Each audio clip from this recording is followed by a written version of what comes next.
Okay, so threat models entail building AI. Building AI entails surrender of control. Threat models entail surrender of control. This is unacceptable. Do we care about control, or do we care about something less than control? And what is being done about this? This is Retrace segment number 30, Wednesday, October 26, 2022, 11:42 p.m. We're going a little bit early because we're going to jump over to Paid after this one. Retrace is about what's going on out there. Do threat models entail surrender of control? It doesn't make any sense. The point, if you go to World Model 4, that's what I'm talking about.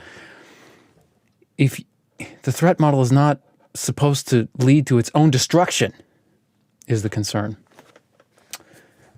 These are not shocking insights that I have had, but I think for the first time, I'm starting to appreciate the pickle that we are in, the dill pickle.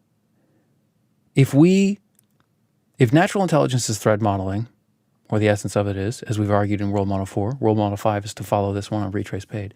If natural intelligence is threat modeling, and threat modeling entails building AI, here's why. No, let's not get, okay. Threat models. You've got the micro, the partial, the individual, the local, and the group. You've got everything from losing your finger to losing your planet and your species. All of those threat models want us to know more and go faster. If we knew more, if we knew that the circular saw was going to turn on when we didn't expect it, or if we had better reflexes and got our finger out of the way, we wouldn't have lost the micro, the digit. Similarly, with partial, no, micro, I screwed it up. That's partial. The finger in the saw is partial. Micro is losing seconds of your time, which I just did to you, which I just wasted your time. But what can I say? If I had known better, if I had only had some AI, if I had had some AI and known that my brain was going to fail me, I could have made arrangements with the AI to be my brain at the crucial time. I would have saved you those moments, those precious moments. All of life is moments. All the way back from the end, you've count backwards in time. It's just a series of moments. Is it not? Is it not? We'll talk about experience, the centrality of experience on Retrace number 31, which is on the paid side, which is coming after this one. The micro moments, the partial, fingers, the individual, your whole life. These are threat models. You need threat models. If you're intelligent, these things matter to you, and intelligence arises to protect them. Your group, your family, your neighborhood, your threat model is there to protect them. Your local threat model is there to protect them. And then your global catastrophic risk. Why didn't I put global on here? Anyway, your global model, your global threat model, global catastrophic risk. Oh, it's going to be a disease. Oh, a meteor, superhuman, bad AI.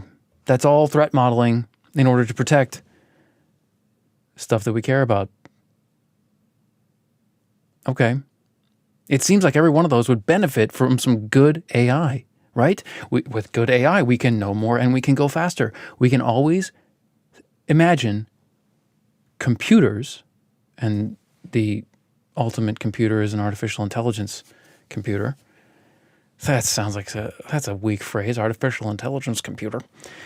An artificial intelligence computer is actually the ultimate kind of computer. We can always imagine an artificial intelligence computer helping us know more and go faster. Fixing all the things that we can anticipate in these threat models, the micro moments, the partial fingers, the individual people, the groups of people, and the global people, the human species. AI could help with all that. Great.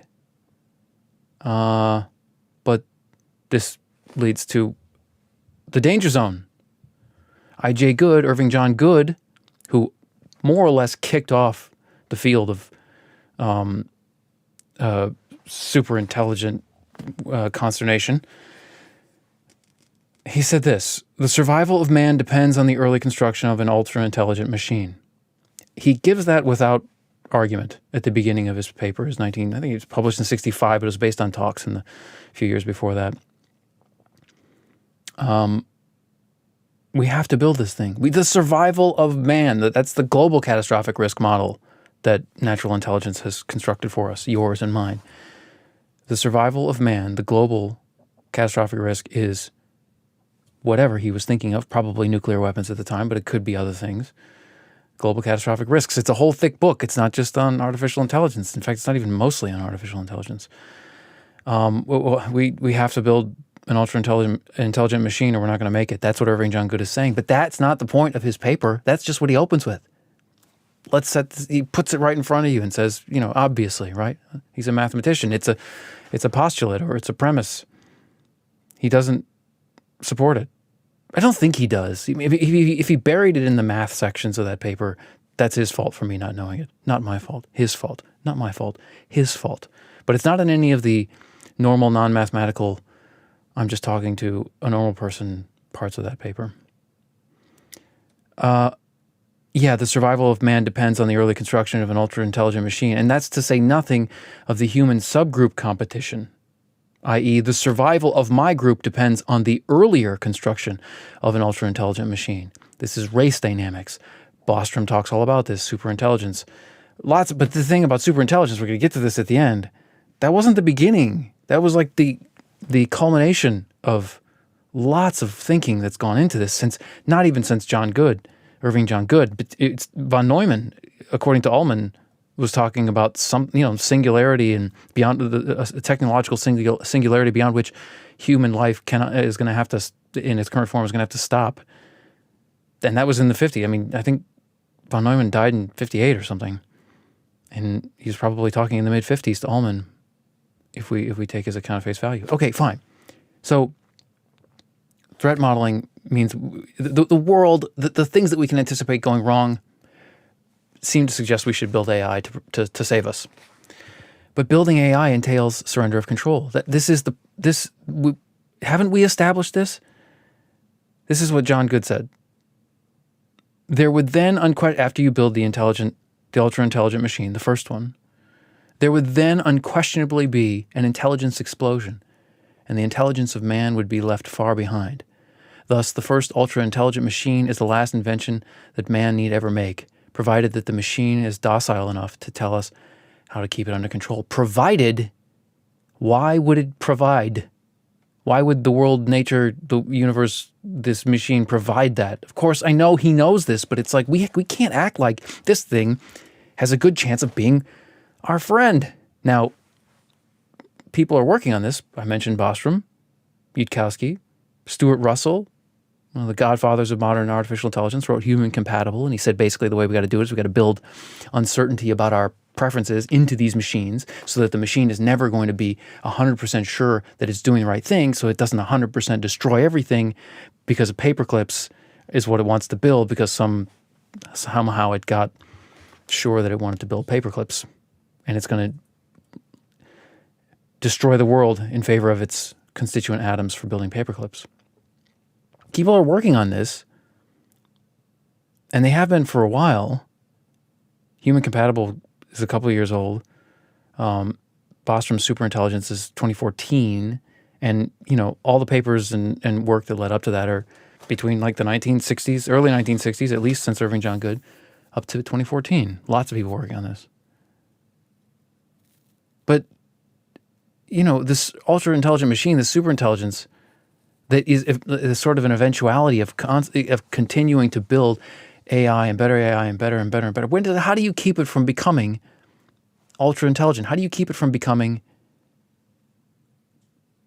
what's in the movies and stuff? There's no obvious way to do that. But then it's in control. The first ultra-intelligent will leave the intelligence of man far behind. I mean, if intelligence is just threat modeling, and that's probably not true, but that's sort of like an operating assumption for World Model 4, its threat modeling is going to be ultra because it's ultra intelligent. We can't possibly do well in this scenario in the long run. We are the chimps in the zoo. And again, that's not an original thought, but okay, didn't really sink in for me until I started thinking about threat modeling leading to technology, which is ultimately going to be AI, which then leads to the unacceptable conclusion, which is that threat models entail surrender of control. How can you say that we're constantly trying to protect and advance what we care about, what we have, our moments, our limbs, our vital organs, our groups, our whole species? We're working to protect these things, but the ultimate way to protect them is to build an ultra intelligent machine, and then we lose. Do we lose them? Maybe we don't. I mean, the thing that should make people feel better, of course, is always, but it might be nice or it might be better. The Kurzweil and that sort of stuff. Like, this thing is going to be our friend or it's going to be part of us. Okay. The decision is between stopping technology and surrendering our freedom and our fate to it. Between those two things, stopping technology. I mean, now we're talking like Ted Kaczynski stuff, right? Like what was the title of his manifesto? Anyway, the Unabomber. Or surrendering our freedom and our fate to it. We're definitely not going to be in control, so we have to surrender our freedom. And if we're not in control, we don't know what's going to happen to us, so we're surrendering our fate as well.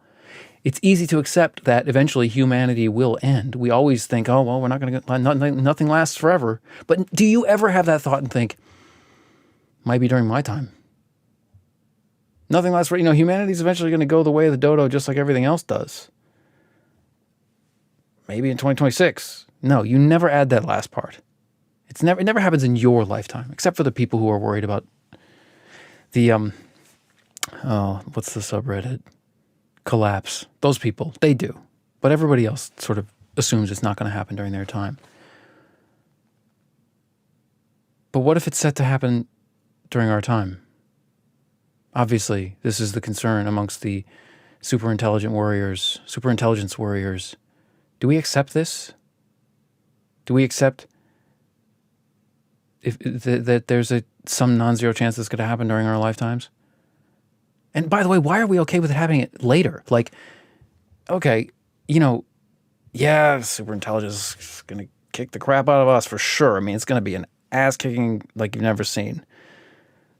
But it's not coming up. There's several seasons of football between now and then. I love football. Why do we accept that? Those people are going to be alive just as alive as we are. It might be our kids or our grandkids or our great-great-grand, whatever it is. They're going to be in, and this is the argument that people make, rightly so, the moral argument about any, long-term catastrophe. But global warming is the big one right now, the one that's getting the most attention. How can we do this to them? And forget about, imagining the flourishing of, Bostrom calls it the cosmic endowment. You could, like, one little thing you do today could cause so much suffering or thriving to creatures down the line as long as you do the right thing. Forget about all that. Just ask, let's say it happens 3 generations from now, the artificial intelligence explosion and our surrender of control and our fate to it happens to our great-grandkids. Why are we okay with that?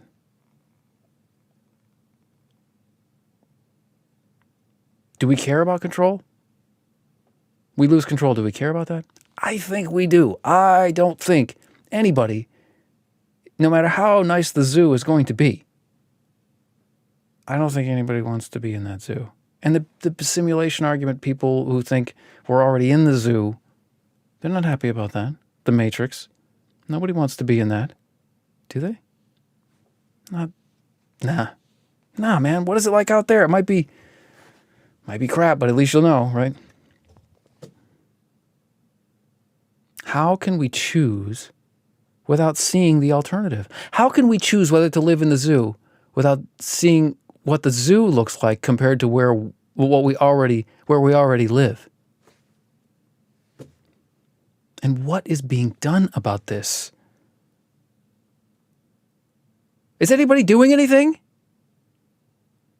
Yes, they are. They effing are. Look, I've mentioned Bostrom. I've mentioned von Neumann. I've mentioned I.J. Good. And there are literally dozens and dozens and dozens of other authors, just people sitting around thinking this through and then publishing their thinking for the rest of us to read. That's doing something. But the world isn't filled with a bunch of authors. The world is filled with primates. And primates do more than just ponder.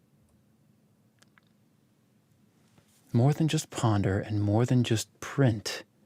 What are they doing? It's not you. It's not me. We're not the ones.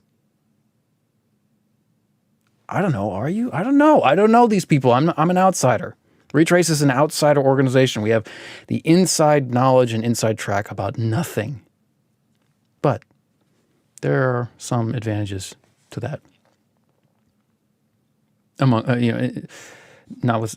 Of course, there are many disadvantages, more disadvantages, maybe. I don't know.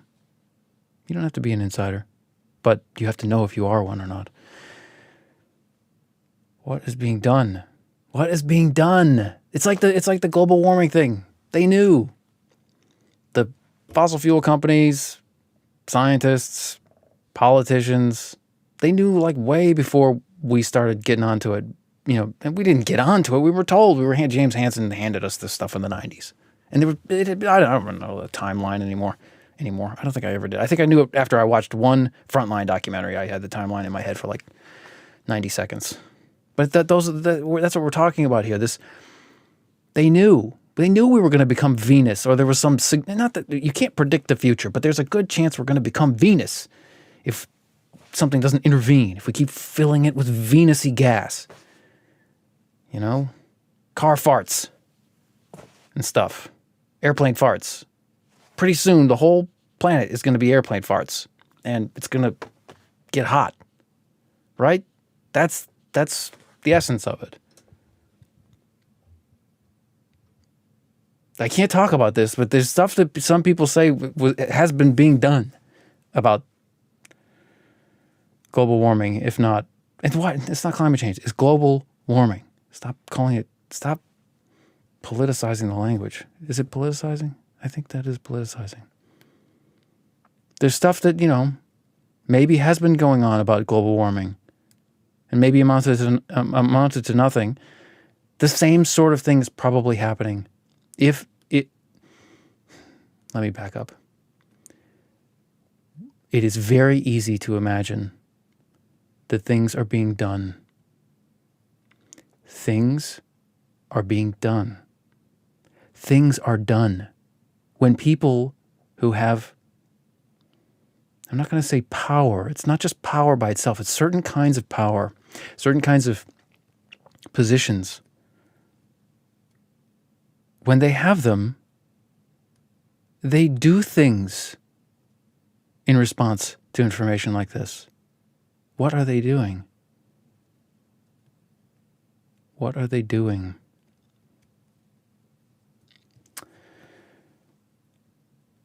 That's it. Retrace is about what's going on out there, but we don't know. References from this segment will be in the show notes, full PDF notes on our website, retraice.com. This is Retrace segment number 30. If you want to know about the world model number 5, I'm going to talk about that next over on Retrace Paid. We talk about sex. There's sex in it. If you needed some sex, well, you're not going to get sex, but we're going to talk about it briefly. We'll see you on Retrace Paid, or let's say around midnight tomorrow. Signing off.